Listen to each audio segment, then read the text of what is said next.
Welcome to Two Hotties and a Naughty, a podcast about life's little victories, hotties, and constant disappointments, naughties. Here are your hosts, Michael Beck, Hicks, and Dwight Slappe.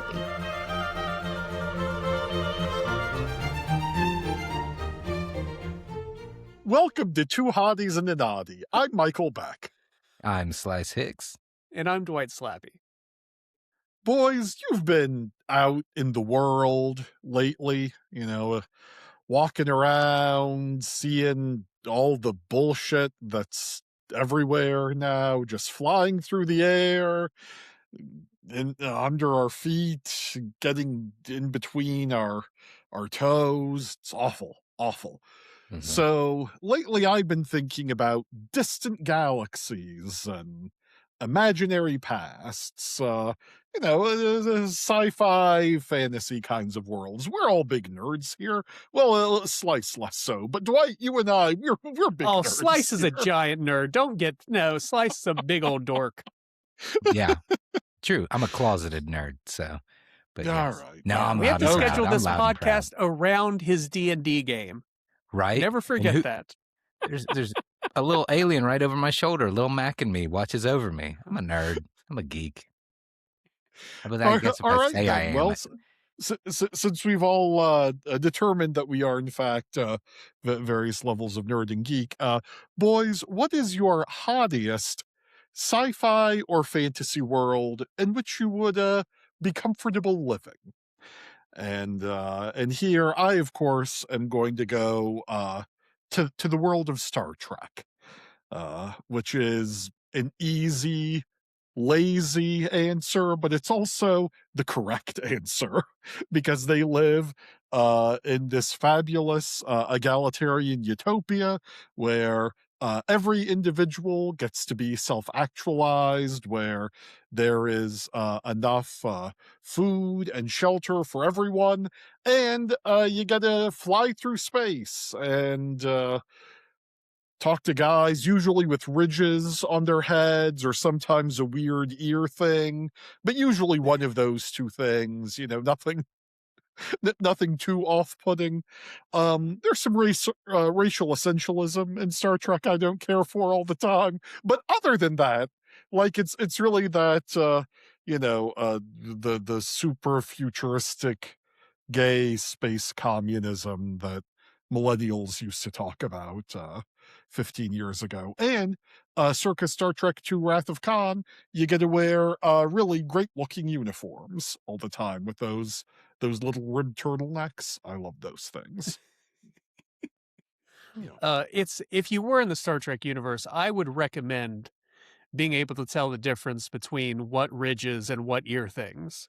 I just think out of respect to their culture. That's fair. That's fair. Yeah. But you're right about those outfits, and they keep. Once you hit Star Trek First Contact and Deep Space Nine, they sort of start to come back, and there's like a little corduroy thing going on the shoulders. Mm-hmm. Yeah, I like those too. Turtlenecks come back a little bit. It's nice. It's good stuff. Yeah, I concur. Yeah, kind of an old timey British Special Forces kind of vibe and their look. Yeah. So all very good. A+, best sci-fi world. Yeah. See, guys, I said that I was a nerd and a geek, but my lack of knowledge on Star Trek and the universe and anything about it, maybe maybe my card gets revoked here, and I can understand if that needs to happen. Maybe I'm just a daywalker. I'm a blend and only to so much of a degree. But to me, like, my little knowledge of the Star Trek universe is that it just essentially looks like you're living on a cruise ship for the rest of your life, which I guess is okay for some people, but like I never see them on a planet. I just always see them on a ship. That doesn't seem like a life to me, I don't know, man. I don't know. I know they get beamed down, but it seems like most of the time, most of them don't come back up. I don't think I want to get beamed down if I'm going to not come back up. Earth is perfect in this universe. It has weather control, completely at peace. And so it's still just Earth? But you can go other places. I'm saying if you wanted to hang out on Earth in Star Trek, it would be perfect. It's San Diego all the time, everywhere, no matter where you are. Yeah. But do I have to watch the Padres then? I don't know, man. Except that one time when the weather control system malfunctioned and there was a fire at the Picard winery, and his brother and his nephew were burned in a fire, and the Picard line ended. Spoiler, Beck. If you, in case you ever want to watch Star Trek Generations, you can skip it now. Didn't Spock talk to whales in one of them? Yes, Star Trek 4, sure. So Okay. That's Star Trek 4. Nice. Okay. You're also that's kinda forgetting Star Trek has the holodeck, which is maybe Yeah. the most important thing. That's true. And- It does. And if I was a less evolved person, I would say that you would just need me with a holodeck, and it would be me and Susanna Hoffs and 1980s Jamie Lee Curtis, and we would just go off on, and they would sit and watch me hit a home run in the 1975 World Series. Would that be great? But would you dress as Robin Hood and as Merry Man with Jamie Lee Curtis, or like go back and then into the Q's Old going to West? show up. Let's isolate as many people as we can, Beck, with Now, subtle if- Star Trek references. If LeVar Burton was there to read me stories with his cool Cyclops visor on, that would be cool. I was going to say, do like that. I hate to break it to you about LeVar Burton reading things in this particular universe. What? I just thought he shot a laser out of that thing. That's what it is. Yeah. Yeah. He reads books and shoots lasers. Yeah, he's fine. That's pretty sweet. Don't worry about it. Okay. He reads on a farm upstate all the time. Whoa. Good. And Slice, don't you try to make my thing an X-Men comic book thing. No, that's no. Okay. My thing is different and isn't a dumb superhero movie. It's good and decent and pure. So, and can we clear something else up? Just because I always wanted to know this. Is Data just like robot Spock? They're two different people. Right. I get it. But his role, the best friend, brainiac kind of, analytical mind, is that his niche? Every Star Trek cast has someone searching sort of for their humanity. It's a Okay. Star Trek trope. Yeah. Sure. Yeah, I appreciate that. Yeah. Whether Alright. it be Spock or Data or Odo or Tuvok or in the other shows that I definitely or have, 7 of 9. 7 of 9, thank you. Okay. Well, I always liked those guys. I know Odo very, very vaguely, but that was always the type of character that interested me. So I was just curious. You got lots of those guys. All right. Well, now that Slice has proven that Star Trek is dumb and boring and everyone should hate it. And I I want to didn't say say that. I did not say that. There was no I want to go judgment back and passed. say when he was saying maybe he wasn't a nerd because he didn't know Star Trek, he said maybe he was a daywalker, which is a Blade reference. He tried to say he wasn't a geek by dropping a Blade reference. Have you seen that rave that he attends? Those are cool people at that rave where the blood comes down. Cool people. And it's Wesley Snipes. Come on, Fuck, man. If you're Nothing's into cooler rave than tax culture, evasion. if you're into rave culture, I can't wait for your answer here to be the Matrix. So go ahead. What? What if, also, one of my favorite jokes about Trump's awful sons is that they all look like they're tertiary antagonists in a Blade movie, which is true. Which is true. They all the look straight like to DVD vampires, ones. who would be selling coke. Yeah. They're So straight to Slice, yeah. what is your hottiest sci-fi or fantasy world? Well, I'm a simple guy. I don't necessarily want to be up there in the sky or anything like that on a space cruise forever. I just want to have my feet on the earth, the Middle Earth. Just put me out there in the Shire, man. Be out there. It'd be fantastic. You nod all you want. But you know what? When I'm out there with Gandalf smoking the finest old Toby the Shire dispensary can provide, you guys will be like, oh, look, I'm talking to whales, doing things like this with my fingers. Woo! Wow, One Beck, ring to he really rule he them got us. He got us That's good. it. I need a holodeck when Yeah. I've got the one ring. My life is a holodeck when I've got the one ring. I mean, Man, maybe some did bad you stuff will have you happen not read later. those books or watched those movies? The I mean, One it Ring is seems bad pretty cool. news. It's bad Well, news. I figure there's a bunch of other rings. It doesn't have to be the one ring. It could be one of those other ones, you know? They've But got some Dwight, you cool don't ones down at understand. Middle Earth Hot Topic. You could get one there. Once I'm assimilated by the Borg, then I'll be unstoppable. I won't have any worries. I won't have any decisions to make. It'll be a utopia. It's bliss. Ignorance is bliss. But no, it just, you've got all these beautiful lands. I could go and, the elves. Now, I don't want to go down in the mines of Moria or anything like that. There's bad vibes down there, Balrogs and everything. But, it's just, it's a gorgeous land. And ever since the ring was cast and, post ring, everything's great. Our true king, we like that king. He's a good king. How good a king is it? Can I ask this about your king? Mm-hmm. Does your king provide running water? It depends on what you mean by running water. I mean, in Middle Earth, do I get to go to a sink or a shower and turn it on and have clean, delicious water? Well, it depends. Okay, so that's a no. That's a no? We have spring water that we bring in from. It depends on where you're living. We've got stuff. I'm sure the dwarves have a coal filtration system set up. They're very intelligent.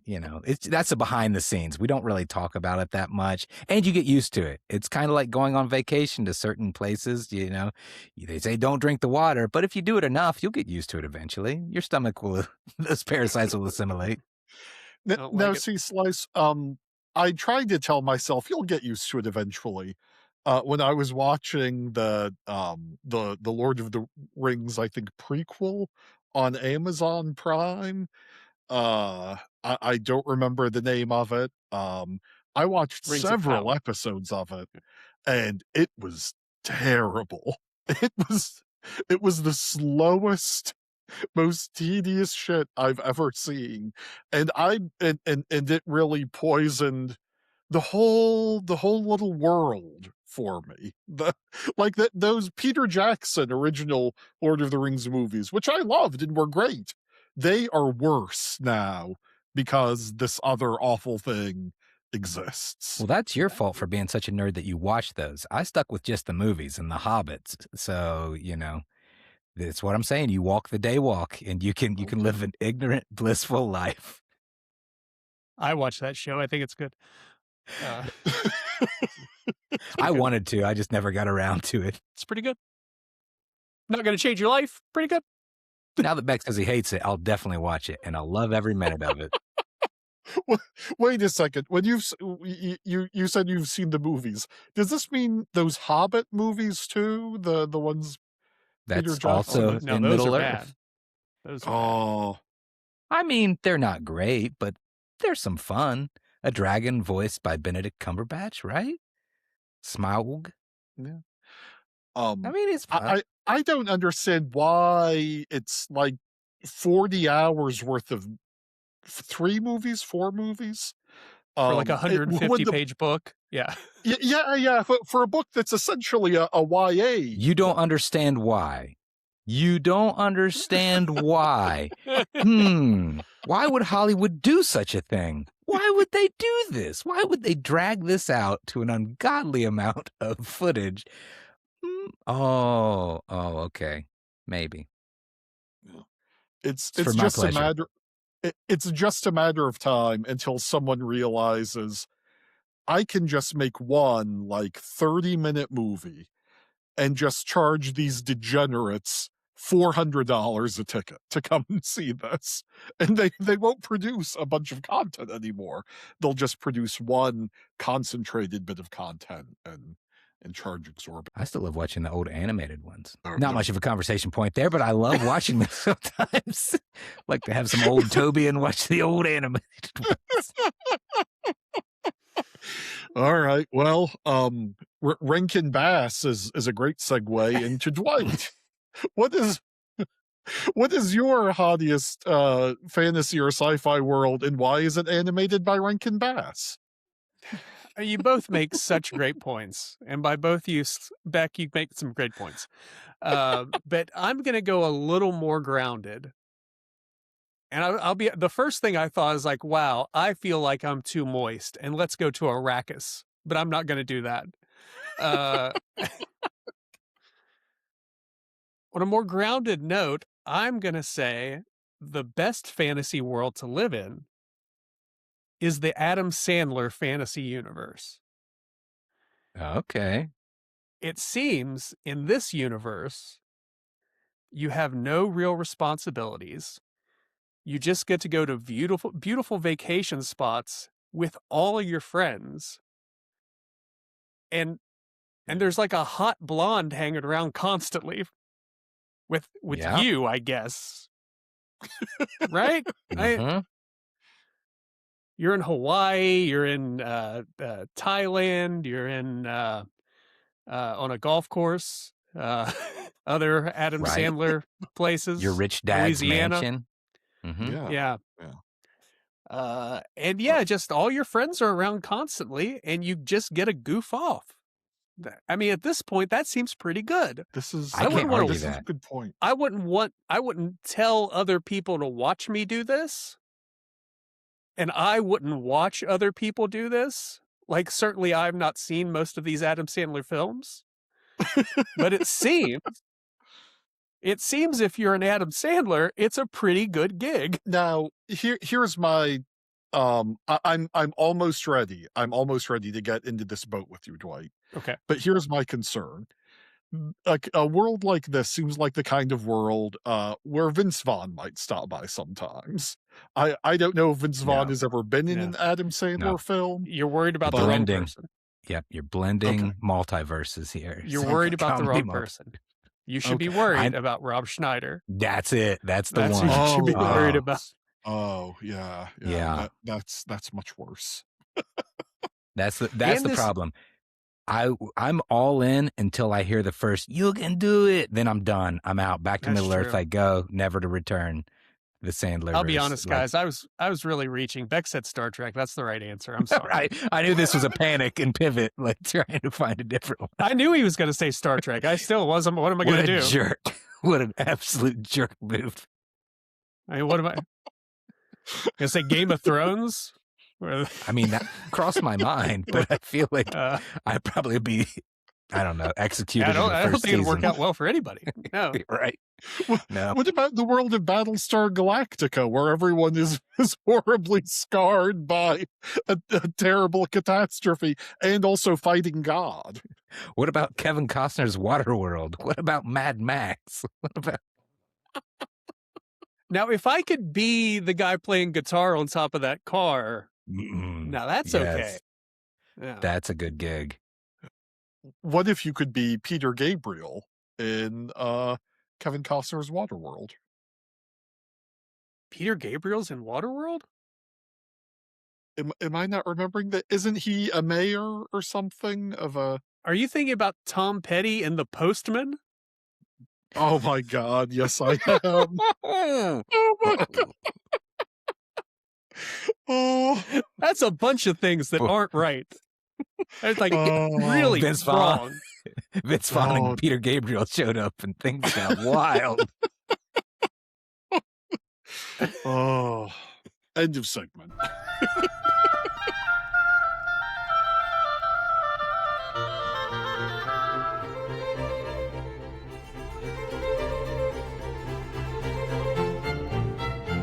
All right, welcome back. So a good segue from galaxies far, far away is, happy belated May the 4th be with you, everybody. I hope yours was magical, full of high metachlorian counts. And a funny story. I was driving the other day and I saw Burger King had a sign up that said, May your 4th be with you. And I'm like, is this someone goofed here? They're talking about your fourth wife. Maybe your fourth wife okay. with you. Yeah. Well, I thought maybe it's Burger King, so I know BK have it your way, and may your I don't know. I was like, this really didn't work, guys. You didn't think this through if this was intentional. Man, the dude that made that sign thought he fucking nailed it. Nailed it. Nailed Yep. it. What if? May your fourth be with you, because it's. So, guys, who's your hottiest Star Wars character? Now, there's so many good ones to choose from here. So many. Well-rounded characters. Not going to go the route that a lot of people would probably predict for me here. No Fets. Not going to do that. No Mandos. None of that. It was hard. There so many good ones. But my hottiest, he's so hot, he's red. That's right. Darth Maul. That's right. It's a double-sided lightsaber. Didn't you see the flips that guy did? He was the only cool thing about that movie. I think that movie was just so bad because he set the bar this high because of how badass he was. Look at him. I mean, I know he kind of went out like a chump, but he does. Not Yeah, like he does get cut in half, right? This Yeah, badass guy yeah. gets cut in half. yeah. He shows back up later, though, right? He shows well, back up. I haven't watched it yet because I'm too busy day walking. But isn't there like an animated thing that just came out recently? Yeah, and to really nail how with the culture I am, he shows up in other animated shows that are set after Phantom Menace. And is he awesome in them? I mean, they try to make up for what they did in the movie. Well, they have a habit of making really cool characters go out like chumps. I don't know, whether it's a Sarlacc pit or whatever happened to old Django. That's yeah. Boba Fett. Jesus Christ. What? No, but whatever I know, no Boba. I know what happened to him, but I'm saying whatever happened to Django whenever he went out like a chump too in that like arena or whatever. Like it was a real lame death. Oh yeah. Yes, he's so forgettable we don't even remember. Yeah, but he's got horns too. That's pretty cool. Like, do you remember how sweet it was that first time you saw in the trailer and it was like zoom, zoom. I was sold. Like that's the hottiest like teaser I could ever see. That double-sided, those little aerial moves. Those were the sickest moves we'd seen by a Sith or Jedi at that point. Slice's roommate in college, the reason Slice got to move in with our friend is because he used to live with his brother, and his brother got really high one night, and they had a big Darth Maul poster on the wall. And the brother came home super high one night and started yelling at our friend saying, "That's the devil! The devil's on the wall!" And pretty soon Slice was the new roommate. Kicked the brother right out. Another reason. See? That's another reason why Darth Maul is the hottest, because then, I moved in with Jason. These beautiful friendships would never have evolved to this level if it wasn't for that moment where the devil himself, Darth Maul, Star Wars kid, remember that hot Star Wars kid with the golf ball that's retriever? not What Darth it Maul, right? He's not. Star Wars kid is not Darth Maul. But would Star Wars kid have You existed do without amazing Darth things Maul? with CGI. It was, I believed it. I just thought Darth Maul was having a goof. Those were like pre-deep fakes, so he just had to put on that chubby kid suit and do those sweet moves, and yeah. You think it was a chubby kid suit? I assumed a chubby kid was Darth Maul, and they just had to like put Spanx on him. Is what I assumed. I went the other way. They had teenage Chris Hemsworth come out and whip him into shape through his workout routines, and then he got in Darth Maul physique, and that's what it was. That makes the most sense. Yeah. Mm-hmm. Yeah. Definitely follows a timeline that seems feasible. But yeah. I mean, I stand by Darth Maul, hottest. But if you think you got something better, Dwight, I'm all ears. Well, it's Jar. No, it's not Jar Jar. It's my answer is Luthen Rail from Andor. Oh. Stellan Skarsgård. Yeah. He's he does have 2 seasons to develop a character and show depth and a rationale behind his actions. And if you watch Andor, you realize that the rebellion absolutely does not happen without him. There are no movies. There's no Jedi shenanigans if Luthen Rael isn't on the ground making things happen. And I love Stellan Skarsgård. He's great in it, in a show full of great performances. But he's the puppet master. He's the one pulling all the strings. I love this show that if you watch Star Wars, especially the prequels, Jedi suck. Jedis are terrible. Yeah. Yeah. They're like bureaucrats with these stupid rules, and if it wasn't for Yoda, Yoda helped cause the Empire, because Yoda had daily meetings with Palpatine and didn't get like an ick. He was like staring at him across the desk. It's like, oh, this guy seems cool. Yeah, let's give him some power. Great. But Luthen Rael. As someone who has been a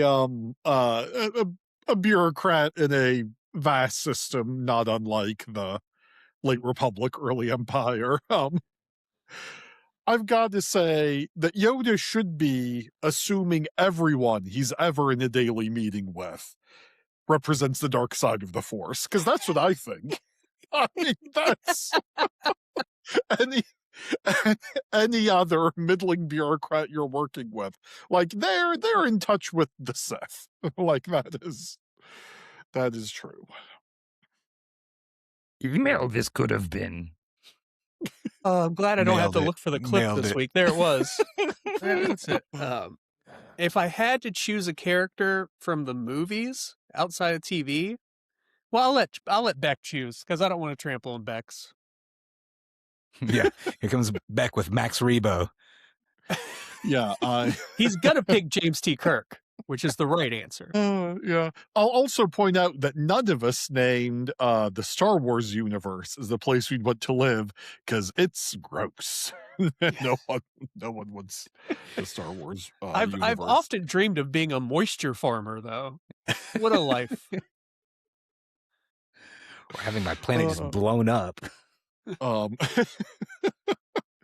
No, so the hottiest character in the Star Wars world is, of course, I'm also going to go to the Well of Andor, which is a very good show, especially the second season. And say, of course, your favorite and mine, Pardigaz, played by the great Anton Lesser, who's the world's best boss for an evil company. But I actually think that that Pardigaz is a pretty convincing, relatively sympathetic portrait of a fascist. Like, Pardigaz is a bad man who has bad end goals, but sort of like day to day is incredibly polite. He promotes women. He really takes what's her name under his wing, and Pam He Bondi? supports women. Like, what's her tits? Like old Blondie. Like, sugar Deirdre, cheeks. What's her is name? that her? Deidre, right? Is that her name? That's the one. Deidre. Okay. I got there. Who's also terrific. He's he's thoughtful. He encourages professional development. He tries to really pair his people with their strengths. Like, it's unfortunate that he's such a terrible person, but and Anton Lesser is one of my favorite actors, and I think he finds a lot of humor in the role. So He's your flavor of fascist. I'm glad we found it. um, Everybody he's- should look he's- in their heart and find your flavor of fascist, Right. because that's all we have left. Find the one that you can tolerate. All I'll say is that when I was still in school, if you walked into a graduate seminar and it was being led by Pardigaz, Like you know, all right, I'm going to learn stuff in here and have a pretty good time.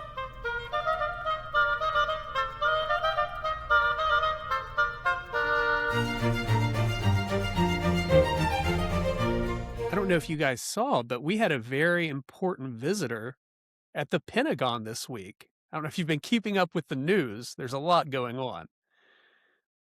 But apparently Kid Rock addressed some people at the Pentagon this week and updated them on what was happening in the Strait of Hormuz. Can you believe that? No. Oh, no. So, oh, no. Sleep tight. We got our best people on it. And this, of course, reminded me that Kid Rock's name is Bob. It's Bob Rock, I believe. I think his name is Bob. Lil Bob Rock. It's Bawat da Bob Rock. Bawat da Bob Rock. I really don't know his last name. I will not learn it. It's not Rock. It's something else. It's Richie, I think. God. Man, that's terrible. What? No wonder he became terrible. Bob Richie. Get out of here. Oh. Well, why didn't he change his name to Rockbert? That would have been fun. Instead of Robert. Rockbert. That'd be sweet. Maybe he'd be a lovable Rockbert guy. He would have turned Richie, out okay. But he changes the C to a money sign, like a cent mark. And Richie, man. Yeah. Then he can be a rich guy antagonist on the Flintstones. He really missed his calling. He went from being a rock superstar when he could have been a character on a 1950s and 60s cartoon. Road not taken. It's hard to think about. This made me think of who is history's naughtiest Robert. I'm talking about Roberts. I'm talking about Bobs. I'm talking about Robbies. I'm talking about Robs. However you want. Berts. Yes. Some Berts, I guess. Oh. Not all Berts. Number one lesson of this podcast, not all Berts. Some Berts. There's some Bartholomew's out there. Bartholomew's? Sure. That's where it comes from, right? Yeah. Bartholomew. Yeah, usually. Bob Tholomew. Bob Tholomew's. I'll even Richie let Tholomew. you, if you know of a Bobbert, he's also included in this particular category. I came up with my answer, which is Robert Kardashian. Robert Kardashian, famed attorney. Let's start with his. Let's before we get the elephant in the room. He was one of O.J. Simpson's lawyers, and the reason he became one of O.J.'s lawyers is because he was best friends with O.J.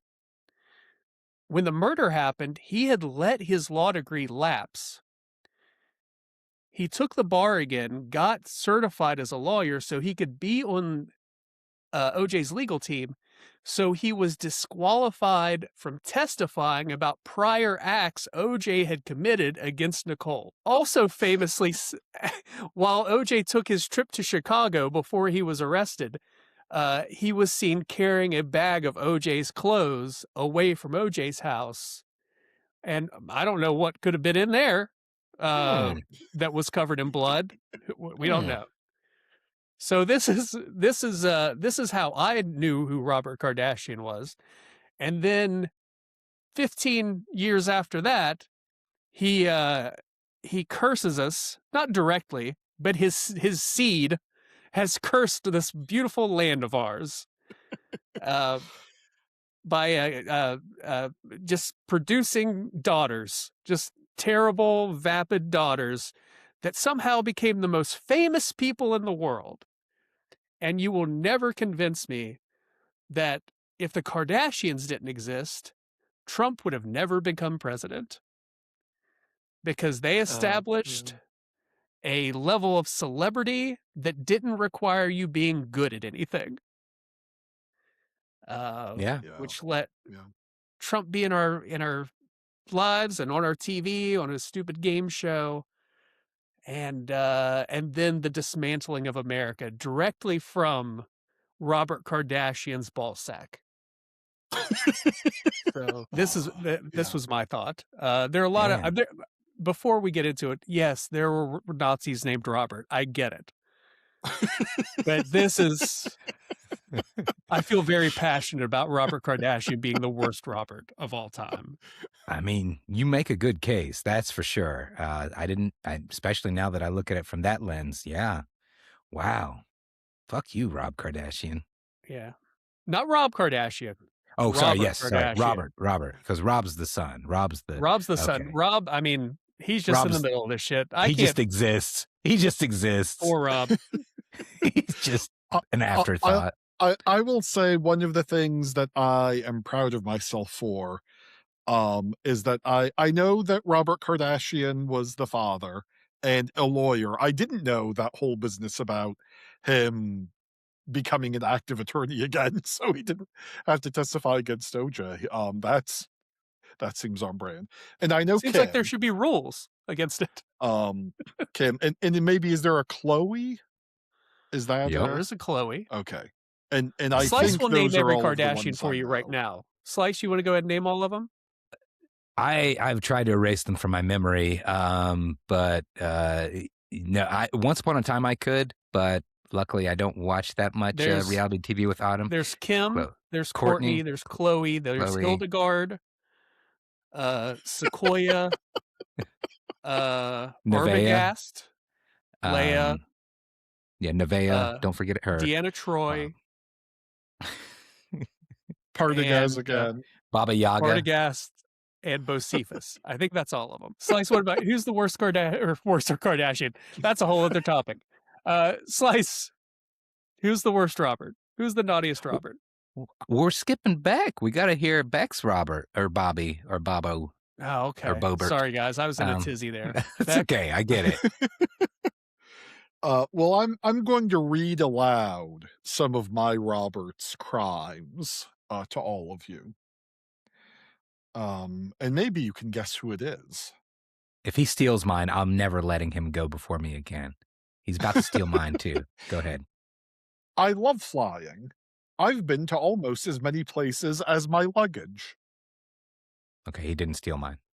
It's so cold here in Washington, D.C., that politicians have their hands in their own pockets. Oh. And of course, middle age is when you still believe you'll feel better in the morning. And that one's actually not as bad as the other two. The worst Robert is, of course, Mr. Bob Hope. From beyond the grave, he inflicts us with just how awful everything about him was. I'm going to move from beating up on the Kardashians to beating up on the very culturally relevant still Bob Hope.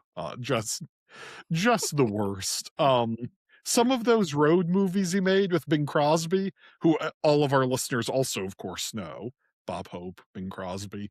So some of those movies are pretty good, but he made those 700 years ago, and then he lived another 1,200 years before he died, becoming a little bit less funny every year. For the listener who doesn't know, Bob Hope was an unfunny comedian. He hosted the Oscars a bunch in the middle part of the 20th century. He was friends with a lot of presidents for some reason, because presidents are bad people. He liked to make jokes about golf. He carried around a golf club. He did a lot of USO tours, which, okay, all right. Yeah, well, fuck them troops, right, Beck? Fuck them. That's what I figured. That's Beck's normal stance. Veterans Day, the troops, anything. Stars and Stripes forever. Part of the reason we associate Bob Hope with USO tours so much is because he loved the Vietnam War and did a lot of USO shows for troops in Vietnam. And if you're a 19-year-old and your buddy's face has just been turned to goo in the jungle, you know what you really want to hear from an elderly stand-up comedian? I was called Rembrandt Hope in my boxing days. because I spent so much time on the canvas. Nothing lifts your spirits like Bob Hope, even if he's brought along a bunch of adult models with him, which he usually did. Your hatred of his comedy is really fueling this. If Gallagher's first name was Robert, would that be your choice? Or Robert if it Top. was Robert Fallon hosting the Tonight Show, would we be having a different conversation? Well, part of the reason I hate Bob Hope so much is I, of course, steal most of my material from him. And so it's why this show's so funny. Slice, I don't know if you can find somebody more evil than Bob Hope. I'm going to try. Well, call this a crutch, but it came close to being old Rob Schneider, who we talked about a little earlier. But no, I went with a fictitious Bob, and a fictional Bob, if you will, and that would be Bob Ewell from the book To Kill a Mockingbird, because one of the biggest pieces of shit ever, and I'm not a true bookworm or anything, but I've read most of the classics, and To Kill a Mockingbird was one of those. I thought 100% you were going to say, but I've read most of To Kill a Mockingbird. But I've read most. I've seen the movie. I was in the play once. I played Hecate. That's really the only exposure I had. But man, I really didn't like that guy playing Bob Ewell, Glenn Spencer. But no, shout out Glenn.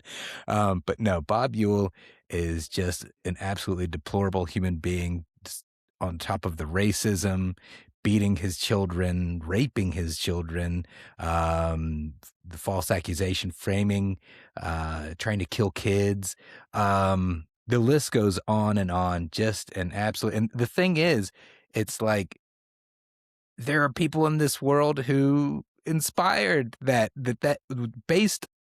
character was based off of, and they still exist, and it's pretty sad and pretty enraging. So to me, there's not much of a more vile human being in literary history than old Bob Ewell. Wow. I mean, it's a microcosm level, but the stuff that he does on a consistent basis, there's just no redeeming qualities. It's like, when Beck was talking about redeeming qualities in, certain fascist Star Wars leaders, there's nothing in Bob Ewell that has any redemption in there. Oh my God. I just realized when Partagas and Bob Ewell shook hands, it became that meme of the two muscular arms, and where they join, that's called contemporary American politics. And it's called the movie The Predator. Which ones we're talking about. Yeah. Oh. I think you both can be right. Let's not fight about it. Slice, I mean, that's you make a great case, but after listening to both of you, I think Bob Hope's more evil. I think Bob Hope is definitely. Yeah. I know. I really tried to sell it, but I heard those jokes, and I can't compete with that. Trying to kill kids, and Well, yeah. Here's a banger for you. Thinking Bob Ewell is a criminal. Failure is the only thing I've ever been a success at. Comedy. That's comedy. Thanks. I think that's it for the memories. Oh no. Da, da, da, da, da, da, da. It's Bob Hope's personal theme song, ladies and gentlemen. This has not been cleared by our lawyers, so will not be on the show. Don't worry. There's no way an algorithm picks up that you're singing that song. There's no way. There's not a computer powerful enough in the world to figure out what you're singing. That's it for our show. You can find us on TikTok, YouTube, Instagram, or wherever you get your favorite podcasts. We hope you have a great week. Thanks for listening. We love you. Thank you for listening. This has been Two Hotties and a Naughty, a podcast about life's little victories and constant disappointments, as hosted by Michael Beck, Slice Hicks, and Dwight Slappe. Editing and production by Michael Sullivan. Our theme is Handel's Entrance of the Queen of Sheba for two oboes, strings, and Continuo allegro, as performed by the Advent Chamber Orchestra. Crystal Howe speaking.